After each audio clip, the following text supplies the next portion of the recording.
Welcome to Portsmouth, New Hampshire. Ranked as America's finest walking city, Portsmouth oozes with charm from its delightful downtown cobbled streets all the way to the mighty waters of the Piscataqua. Piscataqua. Piscataqua, thank you. Appreciate it. That's okay. Now, if you're going to explore the city, you want to find a local that's got as much confidence and charm as the city itself. A true New Englander that's got enough swagger to make Paul Revere proud. But who? Who can we find to lead this journey? Who's going to carry the torch for this coastal gem? Let's find out. Hi, I'm Tom Bergeron. Welcome to my kind of town. This guy. Out on the streets, my kind of beat, my kind of town.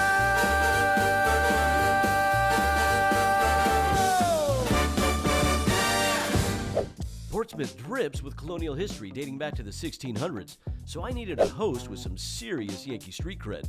And who's a better host than Tom Bergeron? This Bay Stater rolled out the red carpet from where to rest your head on a chilly night to the best place for a first kiss to where to grab a legit bowl of chowder. Let's get wicked and dive into this storybook town. Old joke, old joke.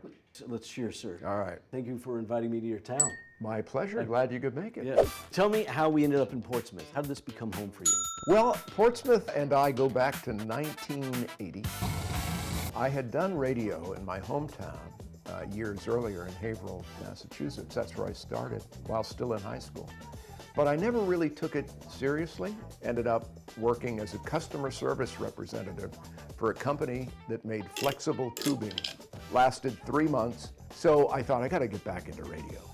So I devised a resume because I also do cartooning and I'm a mime. Clearly for the money. Yeah, obviously, yeah. So I did a cartoon of me as a mime leaning on air, and in my thought balloon were all the resume things, you know. The only one that called me back was in Portsmouth, WHEB. And that's how I got into Boston TV. Boston TV led to New York, to LA. But I really credit Portsmouth with being the pivotal place that launched me on the rest of my career. What do you love about this town? It's very storybook. It's quintessential New England. There are tugboats in the harbor, brick sidewalks, a white steepled church in Market Square, Strawberry Bank, these preserved colonial homes. It's just so totally New England. I just fell in love with it back then. When did the bug to do radio, to host? Was there somebody that you used to watch that was kind of an inspiration for you that you're like, I want to be like that guy? Television happened by accident. I was always thinking radio and theater. TV, I'm glad it happened, but wasn't in the plan. Let's have a sip, because I feel like Yeah, these things good are being idea. ignored. I hate to ignore the espresso martini. So you have a mantra that you mentioned in your book, I'm hosting as fast as I can. Yeah. When you hold your breath, you lose it. The book is really a bait and switch. I use career anecdotes, but it's really a book about meditation, and it's a book about staying present. What works for you in that phrase? Like, how do you define that? Well, that you can hold on to concepts, to relationships, to things, to the point that they no longer have the value that you think they have. There's a feeling, I think, that we all get in any of those situations, whether it's owning a piece of property or being in a relationship that feels like it's not exactly going the way you wanted it to go. You're holding on to these things, but why? I think the key is to be open to whatever, at any stage, life is offering us, and we're offering back. You make it back to Portsmouth, and this is kind of when you find your voice, right? And is that when you kind of felt like, all right, I can make a career out of this? Yes, very much so. And you touched on what I think is the central hurdle that anybody in this business has to jump, finding your own voice, being authentically yourself. My time in Haverhill, I think I got closer to it, but there was still a lot of that well, I'm on the radio, I should sound like this. But when I got to HEB in Portsmouth here in the early 80s, I had 5 hours at night. I just felt myself being me. That was a little different than what I had done previously, yeah.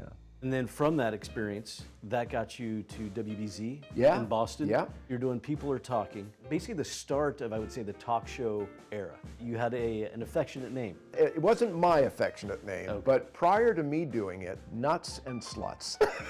That was the in-house name for the previous version, I'm happy to say, of People Are Talking. It no longer held up when I hosted it. And you were able to interview President Carter. Yes. By the way, notorious slut. And that's certainly all that I'm going to say now. One of the things that I so admired about him, you talk about being present, direct eye contact, you're the only one in the room. So I felt comfortable during the live show posing a question to him, and this was it. Newsweek had just released a poll, and Carter came out ahead in the poll. So I said to him, you come out ahead of the man who beat you. There's got to be a part of you that just goes, yes. And I thought he'd give a very diplomatic answer, and he got this glint in his eye, and he went, yes. And the audience went nuts. So that moment led to FX and Hollywood Squares and all the other stuff. But you've never kind of let go of your New England roots. No, as a matter of fact, I initially turned down Hollywood Squares, even though I was technically unemployed. I mean, I'm a New Englander. And Right. my friend Carl Reiner used to say, the dirt you come from. That's where you get your creativity, the dirt you come from. And that became the version of Rob Petrie that Dick Van Dyke brought to life. Character. Right. Yeah, so that dirt we come from has always been very important to me, and keeping in touch with it. Give me the 411. The best time to be here for me is in the fall because it is beautiful. When the leaves turn and the air is crisp and we've gotten through the heat and humidity of summer, you come to this beautiful community of Portsmouth.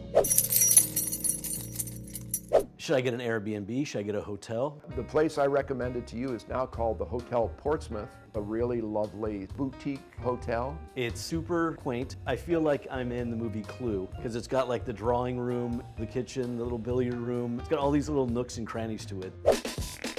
I love breakfast. Where should I go for breakfast? The best breakfast place right in Market Square, really funky, great food, great staff, the Friendly Toast. I think they have another one in Boston, but that's the original one right here in Portsmouth. Give me another restaurant I should visit. One place that I've been going to ever since I did radio in Portsmouth back in 1980 is the Bratskeller, and I would recommend the Dilemma Pizza is one of their more popular items. But it's just a really funky, fun place that I don't think has changed much in the 43 years.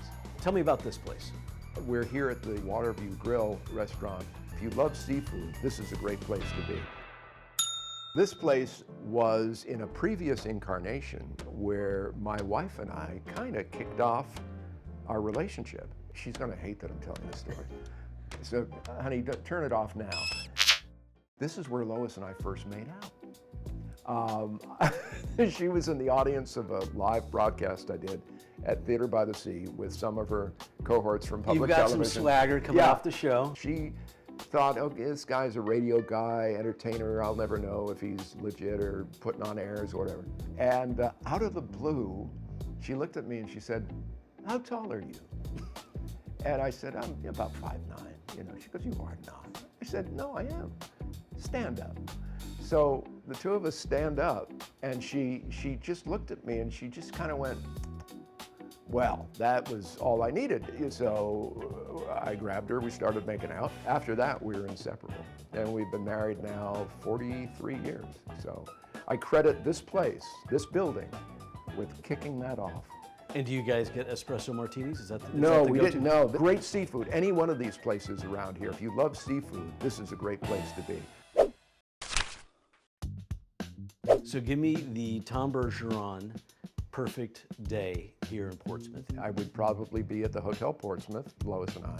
We would head over to the Friendly Toast for breakfast. If it's the fall, which is my favorite time of year, You know, maybe hitting Emery Farms or Applecrest Farms, you know, get some apple cider donuts. In some cases, they have performance there. And, you know, then maybe catch a movie, or if Prescott Park has a production going on, bring a lawn chair and sit out and watch live theater. What about just walking around the town? It's got great shops, great art galleries. Yeah. It Well, feels like a nice walking around town. it is a perfect walking around town. There are just a number of shops and restaurants. A lot of the newer restaurants I've yet to even try.